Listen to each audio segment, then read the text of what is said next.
BJP मारो candidate तेरे candidate हो પછી મહેનત કરી કરીને ફોર્મ બનાવવા પડે કેટલી મહેનત કરે બધી આ બહેનો આપણી સમક્ષ આજે બહેનોમાં એટલી જાગૃત આવી કે આપણે ભારતીય જનતા પાર્ટીના માટે બહેનોની સંખ્યા કાંઈ વધારે હોય જ છે બહેનો આગળ વધશે તો આપણી ભારતીય જનતા પાર્ટી દમણ દેશ આગળ વધશે બહેનોની જવાબદારી ડાયરેક્ટ આપણા પ્રધાનમંત્રી નરેન્દ્ર મોદી હતી 50%. જો તમે ઇલેક્શનમાં એક દેશ એક ઇલેક્શન આજે 3D એટલામાં આપવામાં આવી દમણજીઓને દાદરા ગયેલી અમે રિક્વેસ્ટ કરી આદરણીય પ્રધાનમંત્રી મોદીજીને એને વિચાર્યું બહુ તકલીફ હતી વાળા કહેવાનું સારું નહીં લાગે બહુ તકલીફ હતી દમણ અને દીવ બાજુમાં શહેર બાજુમાં છતાં બી મારી સામે સાહેબ બોલ્યા આદરણીય પ્રધાનમંત્રી તમને પોંડિચેરી જેવું કરી આપીશ લાલુભાઈ એટલે જેવું ઘણું બધું મગજમાંથી બધી વાતો ફેલાતી હતી કે આમ થશે તેમ થશે કઈ થશે નહીં ઓર્ડર ફીડી બની ગઈ એની સાથે તો દિવસ કીધું કે આપણાને એક મોટું જંગલ મળ્યું ને એ લોકોને સમુદ્ર મળ્યો એ બહુ બાકી હતું આપણે ભવિષ્યમાં આ ફીડીને કોઈ રોકી નહીં શકે વધારે 8 થી 9 4 કરોડ રૂપિયા જરા યુનિવર્સિટીનો ચાર્જ આપશે બનશે ત્યારે ઘણા પૈસા આપણા અહીંથી વાપરવા મળશે ધંધો કરી શકું આજે બી જો સ્માર્ટ સિટી દીવ સેવાસર અહીંયા આપણા પ્રધાનમંત્રી શ્રી નરેન્દ્ર મોદીના આદેશથી અહીંયાના પ્રશાસક ગોરભાઈ પટેલ ઘણા વિભાગીય પ્રશાસક આજે તમે જો વિકાસ આઝાદી પછી પહેલી સમયને પહેલો વખતમાં આપણે વિકાસ જોવા મળે આપણને તો જોયું બહુ આપણી સોચ કેવી હતી આપણે પોતાનું શાસનની સોચ હતી રસ્તા નાના તે સમયમાં નાના નાના રોડ ગામ એકાદ બસ આવતી 4-5 સાયકલ હતી એકાદ બાઇક હતા તો ચાલતું હતું પણ સિસ્ટમ નથી આપતી હતી વચ્ચેથી 10 મીટર તે સમયે દરેક રોડ વગર ચાલતું આજે તો ટુરિસ્ટ પ્લેસ દુનિયામાંથી લોકો દમણ દીવમાં સરસમાં આવે રોડ ખાલી લાઈટ દરેકમાં સફળતા મળી એ કેમ સફળતા મળી આપણા મોદી સાહેબના વિચાર એમના વિધાનને ધન્યવાદ આપવો જોઈએ એને નાના નાના પ્રદેશમાં ધ્યાન આપ્યું આપણા ટેરેટરીમાં બાકી દમણને કોણ ઓળખતું આવીને જતા આજે તો દમણ લોકો આવે સીધે રોડ જો આજે મંત્રીજી આવ્યા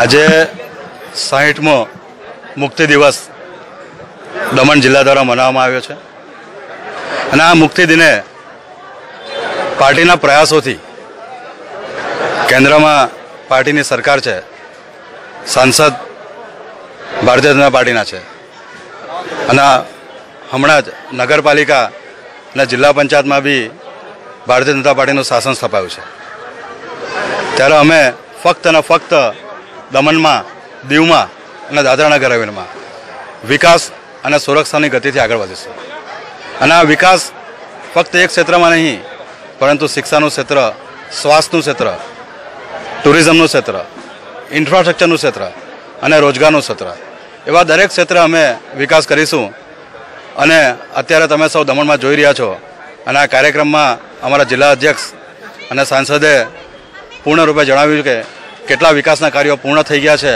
અને આવનારા દિવસોમાં હજુ આંતરરાષ્ટ્રીય કક્ષાના ઘણા વિકાસના કાર્યો પૂર્ણ થશે.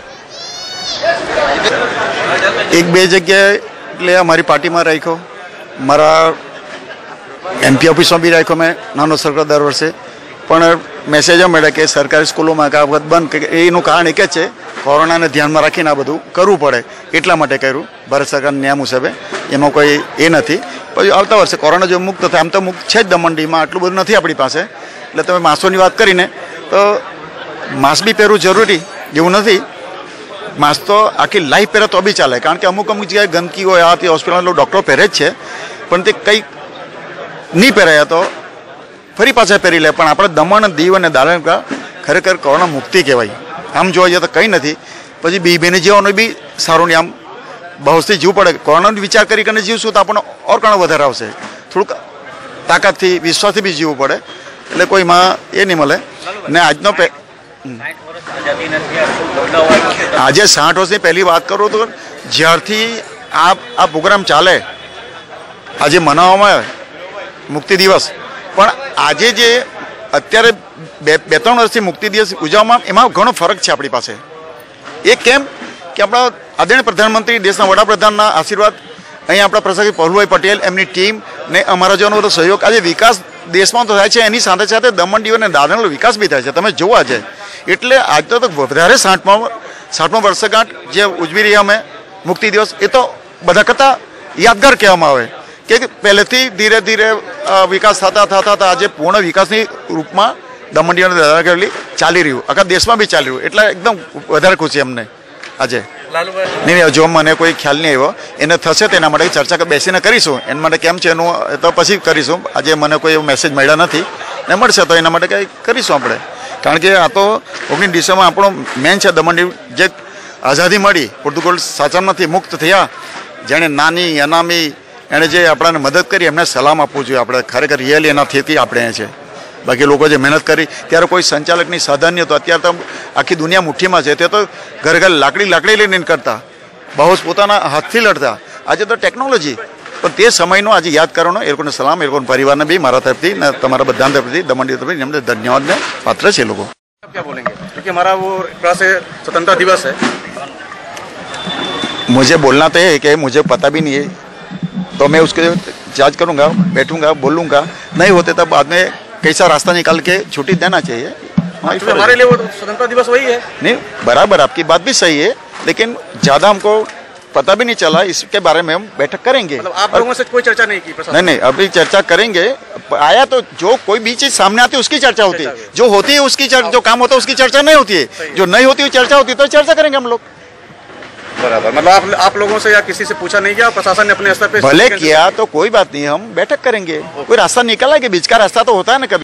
तो પછી કલેક્ટર ને સાહેબ નહીં આવ્યા, રૂલભાઈ પ્રશાસક શ્રી નહીં આવ્યા ને પછી મારે ઉચિત નહીં લાગે એટલે કલેક્ટરને કામ સોંપી દઉં. કલેક્ટર બી આપણો જ માણસ, આપણો જ, એને બી ચિંતા છે, અધિકારીને બી. એટલે એમાં કોઈ બધી નિરાશ થવાની કે કંઈ જરૂર નથી. કારણ કે જ્યારે પ્રશાસક પ્રભુભાઈ વટે આવતે નહીં, 1 વર્ષ નહીં બોલવાનું મળે કોરોના વાયરસ, એમાં શું નવાઈ છે યાર? મેં નારાજ નથી યાર, એ તો આપણી દેશનું કામ છે, દમણ દીવનું કામ છે યાર. જેટલો યજ્ઞમાં આહુતિ આપે એટલી ઓછી છે યાર. સંઘ પ્રદેશ દાદરાનગર હવેલી દમણ દીવમાં દમણ ખાતે આવેલી સરકારી એન્જિનિયરિંગ કોલેજમાં પ્રવેશ પ્રક્રિયાની શરૂઆત થઈ ચૂકી છે.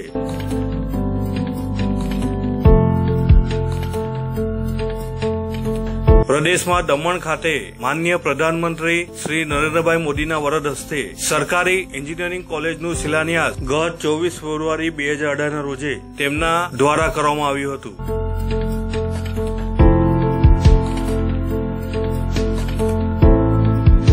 વિશાળ કેમ્પસ અને અત્યાધુનિક સુવિધાઓથી સજ્જ સરકારી એન્જિનિયરિંગ કોલેજમાં bachelor degree in engineering, mechanical, electrical, civil, biomedical અને કમ્પ્યુટરનો સમાવેશ કરવામાં આવ્યો છે.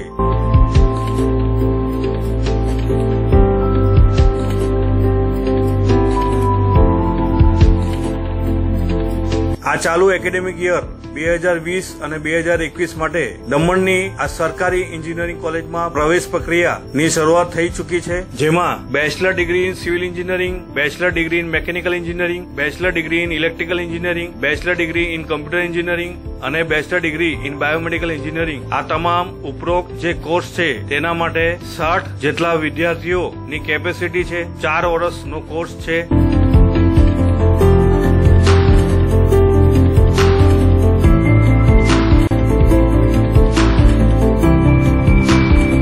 જેટલા વિદ્યાર્થીઓની ક્ષમતા આ તમામ ઉપરોક્ત જે કોર્સ છે તેમાં લેવામાં આવશે. એડમિશન લેવા માટે ફોન 7096777142, ઈમેલ આઈડી gecdmndd@gov.in.